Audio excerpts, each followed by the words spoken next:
Graça e paz, irmãos e irmãs. Amém. Convido a vocês a abrirem suas Bíblias em Colossenses, no seu primeiro capítulo. Estarei lendo a partir do verso 13 até 23, mesmo sentados, mas em reverência à palavra de Deus. Estejamos atentos àquilo que o Espírito Santo tem preparado para nós.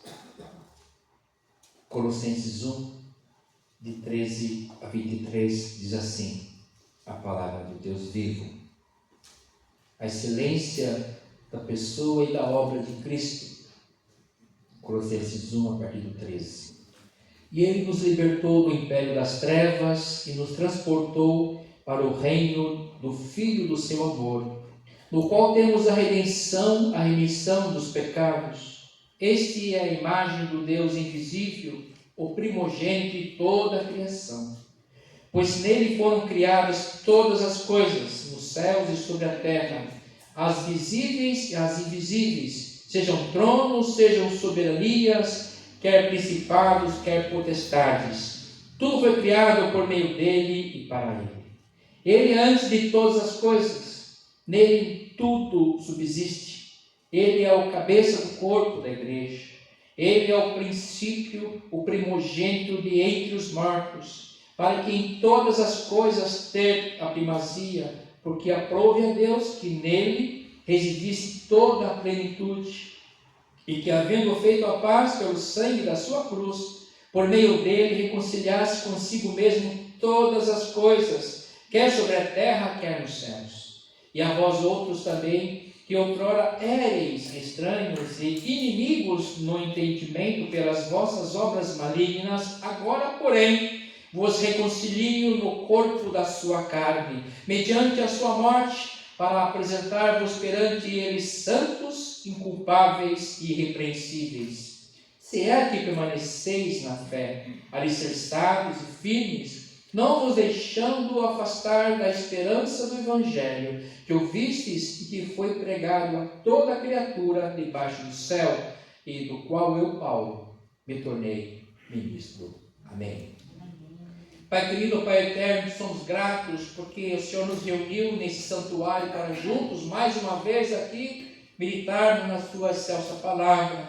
Que o Teu Espírito Santo venha sobre nós a nos iluminar, Senhor Deus, o nosso pensar e encher o nosso coração, o nosso espírito, a nossa alma com Teu hálito santo, para que o Teu nome seja glorificado em nossa vida. Nos transforma, Senhor, para o louvor do Teu nome, Jesus. Nos revele a Tua verdade, a Tua vontade, por Cristo Jesus, nosso Salvador. Amém. Amém. Amada igreja, nós estamos vivenciando o mês de outubro, estamos já na segunda parte de sua final. É o mês que nós celebramos a Reforma Protestante.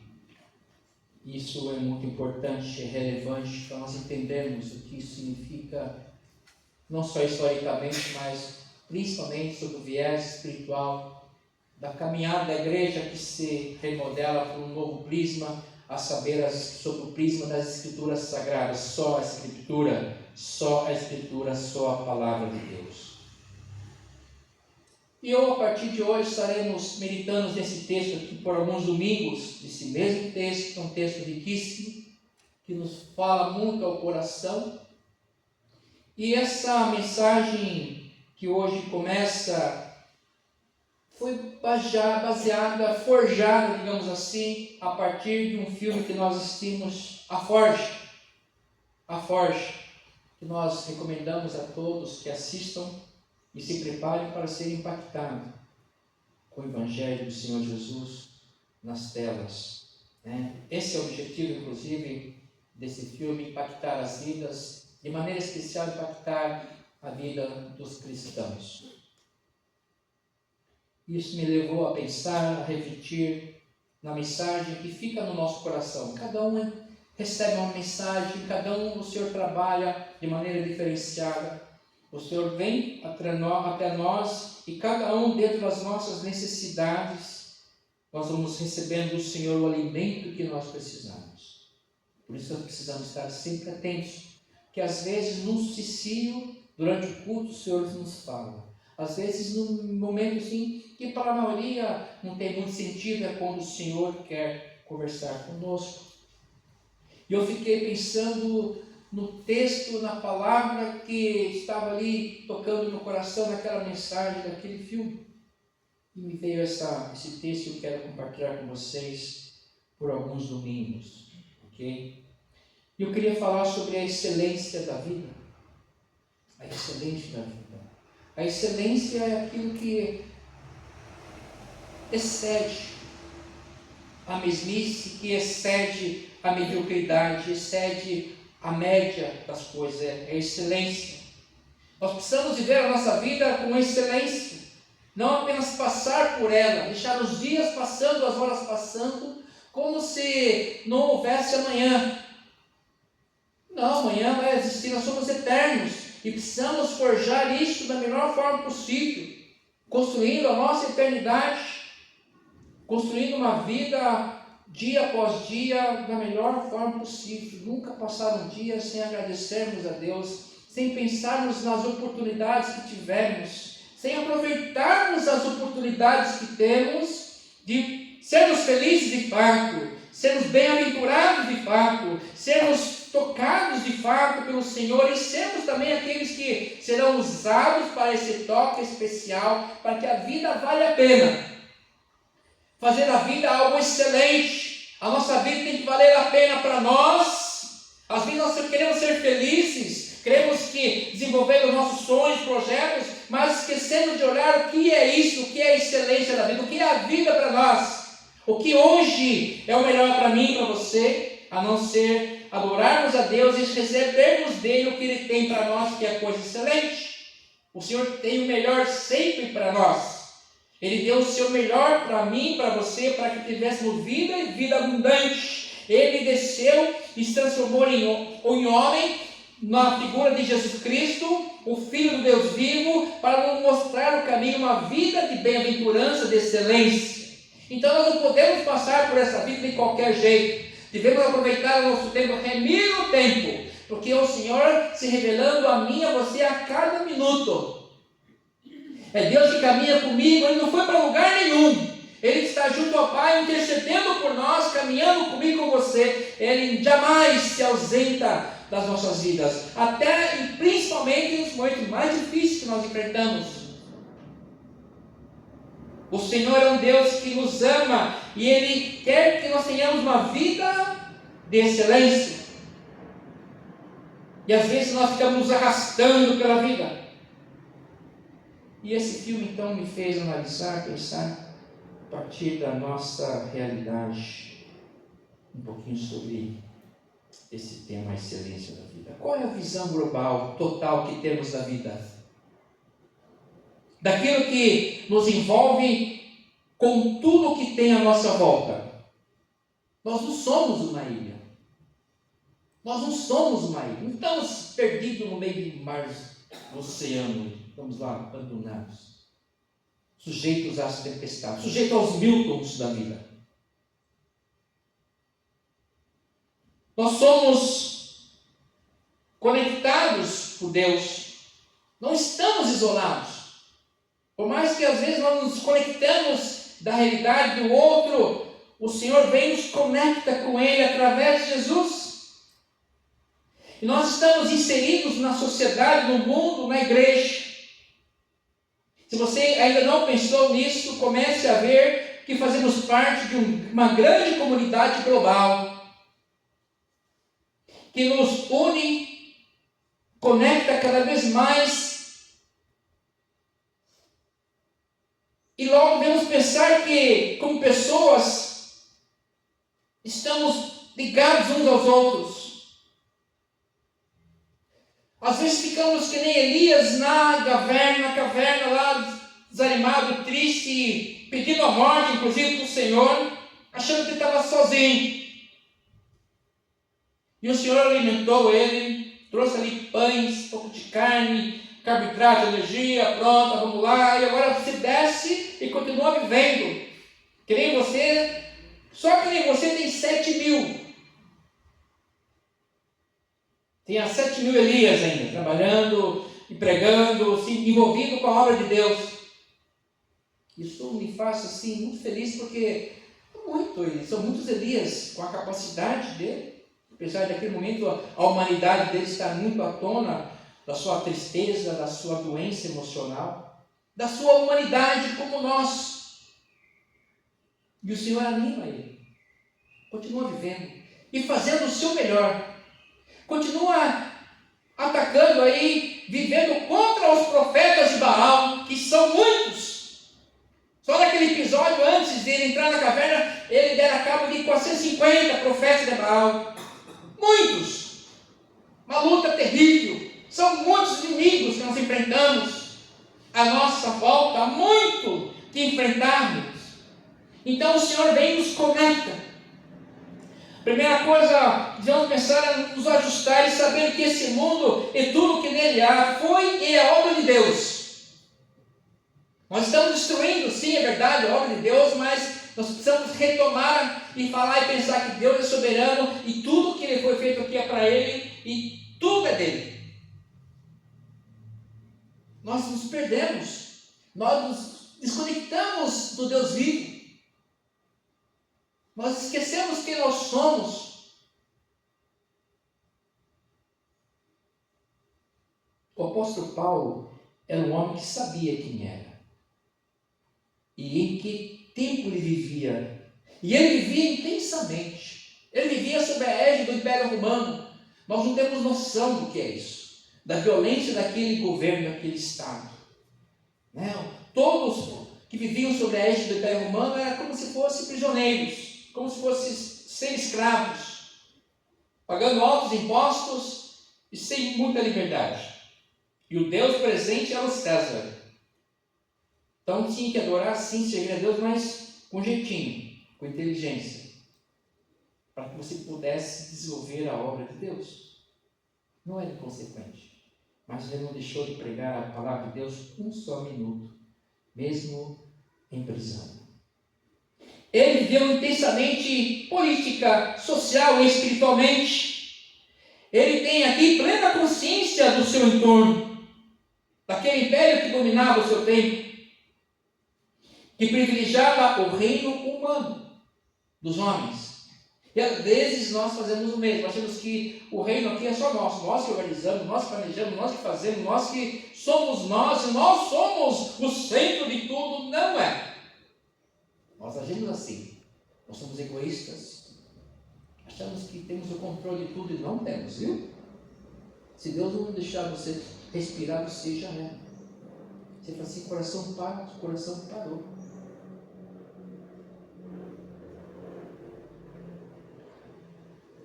Aqui Paulo destaca que foi libertado daquele império. O império das trevas, meramente humano, político, econômico, que escravizava quase todos sob sua dominação quase total. Só não dominava totalmente aqueles que tinham consciência de quem eram no mundo presente. Porque se nós deixarmos o mundo tomar conta do nosso coração e nossa mente, nós somos escravizados. É disso que Paulo falou, no império das trevas. Se nós não acharmos o nosso lugar nesse mundo como filhos e filhas do Senhor Deus Altíssimo, seremos escravizados pelas ideologias desse tempo presente, pelos medos desse tempo, pelos desesperos desse tempo.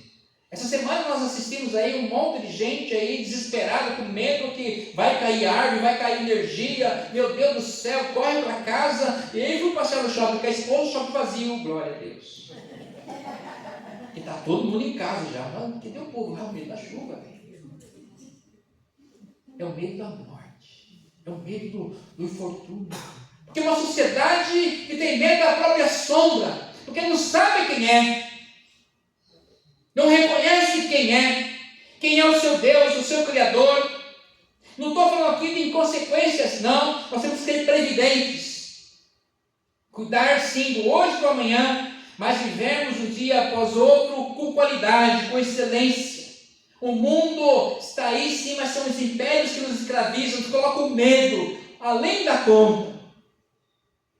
E deixamos de viver. e deixamos de trazer a paz de Cristo, deixamos de transparecer a paz do Senhor, deixamos de sermos educados, de sermos amáveis, e vemos comer, entramos no mesmo buraco que a grande maioria, que a grande multidão que está longe do Senhor.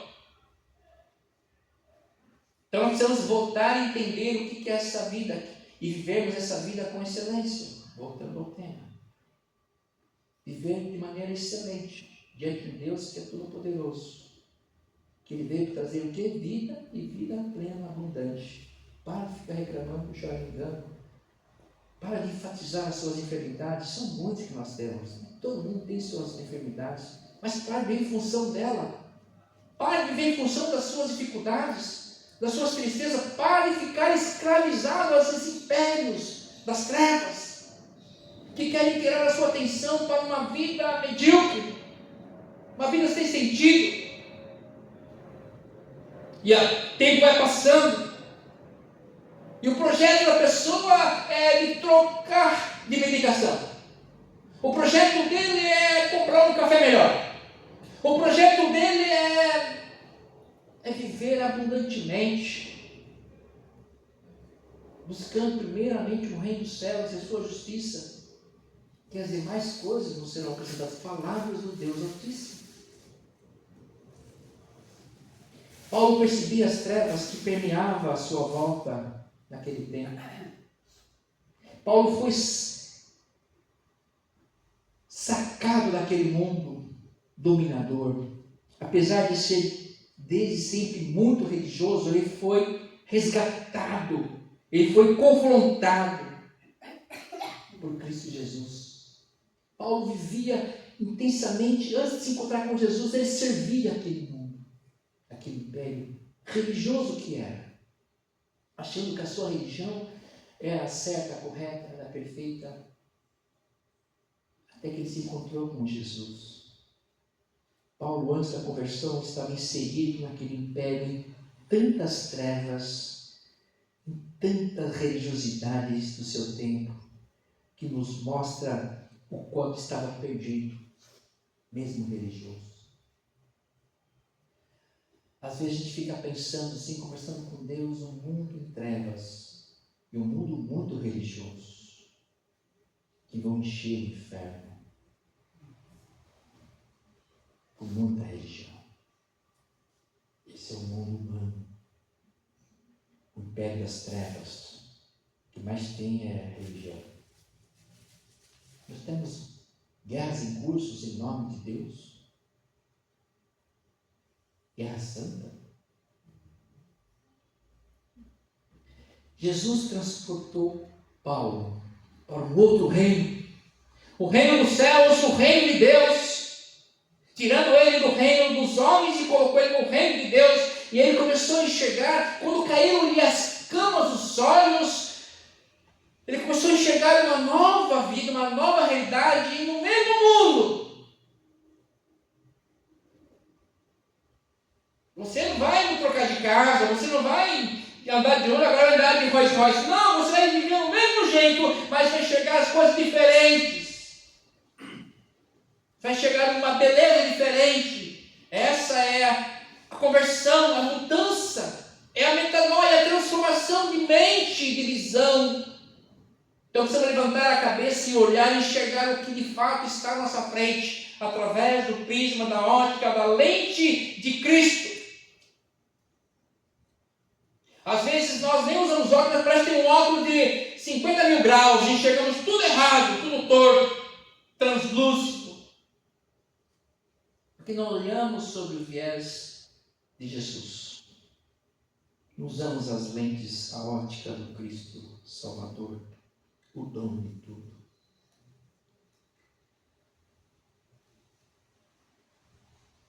Paulo estava vivendo do seu jeito. Para ele estava tudo certo. Ele era bem postado socialmente, respeitado na sua religião, tinha os melhores lugares na sinagoga. Aliás, além de respeito, muitos tinham medo dele. Ele tinha muito poder. Ele era muito acirrado na sua convicção de fé. mas de maneira equivocada. Sem Cristo, qualquer religião vira o ódio, a intolerância, a maldição, a tristeza, a morte, a opressão, a escravização. Está vivendo do seu jeito. Como é que você está vivendo hoje? Do seu jeito? Como é que é o seu dia? Como é que é a sua rotina? O que você acompanha? O que você lê? O que você ouve? O que você ouve? O que você compartilha? Como é que estamos vivendo hoje do seu jeito? Qual o seu jeito de viver? Se a gente pudesse colocar no telão assim, o meu jeito de viver é esse. Será que seria uma coisa legal para os meus irmãos, minhas irmãs na igreja, os meus amigos?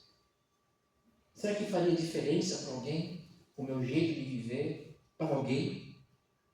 Ou eu sou apenas mais um como Paulo, perdido no seu próprio mundo, o seu jeito de viver no mundo em trevas? E eu sou mais um que não se importa, apesar de muito religioso. Jesus mudou tudo. Paulo estava escravizado, apesar de ser livre, apesar de ser cidadão romano, com muitos privilégios. Paulo era cidadão romano no Império Romano, então ele tinha muitos privilégios. Ah, pastor, eu tenho muito direito, eu tenho muitos cartões, eu tenho muito poder aquisitivo, eu tenho muita situação legal. Olha, Paulo tinha muitos privilégios, mas estava preso nas trevas. Isso denota o quê? Sem salvação, sem paz, sem vida, sem luz. Apesar de ser conhecedor de muita ciência, muito estudioso, poliglota, falava vários idiomas, mas não tinha paz, não tinha salvação. Conhecia as leis, as filosofias do poder civil, político, da religião oficial, ele conhecia tudo. Ele era um representante do seu tempo, daquilo que tinha melhor na sociedade. Na segunda ótica de Cristo, estava preso, sem salvação, condenado. Mas Paulo conheceu o amor do Filho de Deus, que o constrangeu, e ele, prostrado, ficou cego por 3 dias.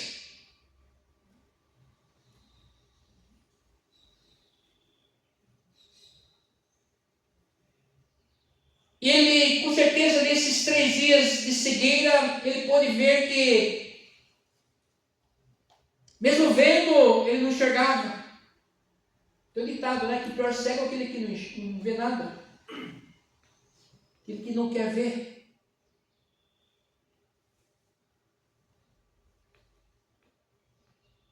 E aí ele começou, através da ação do Espírito Santo de Deus, a repensar sua vida. 3 dias. Esses 3 dias aí é significativo nas Sagradas Escrituras. 3 dias. 3 dias que Jesus esteve no sepulcro e depois, no 3º dia, ressuscitou para uma nova vida. E com ele todos aqueles que crerem no seu nome também ressuscitou. Romanos capítulo 6. E Paulo teve sua vista restaurada física e espiritualmente. Ele deixou de ser cego, literalmente e espiritualmente, porque ele se encontrou com Cristo e teve seus pecados perdoados. Jesus Cristo curou suas enfermidades, principalmente de sua alma, do seu espírito.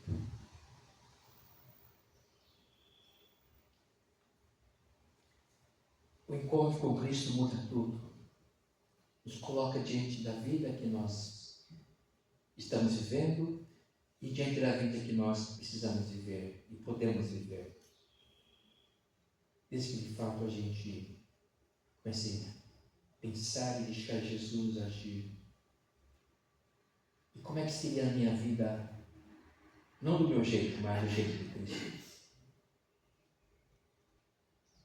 Que nós deixemos de viver a nossa vida do nosso jeito para viver a vida do jeito de Cristo. E assim a nossa vida será excelente.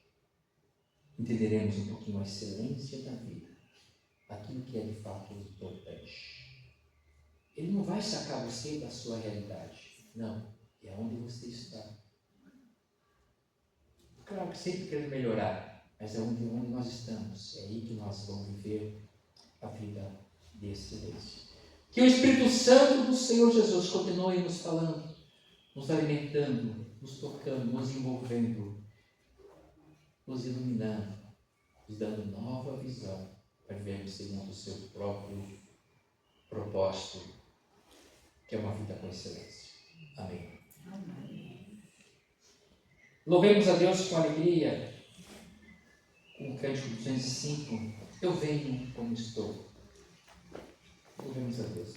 Fiquemos em pé.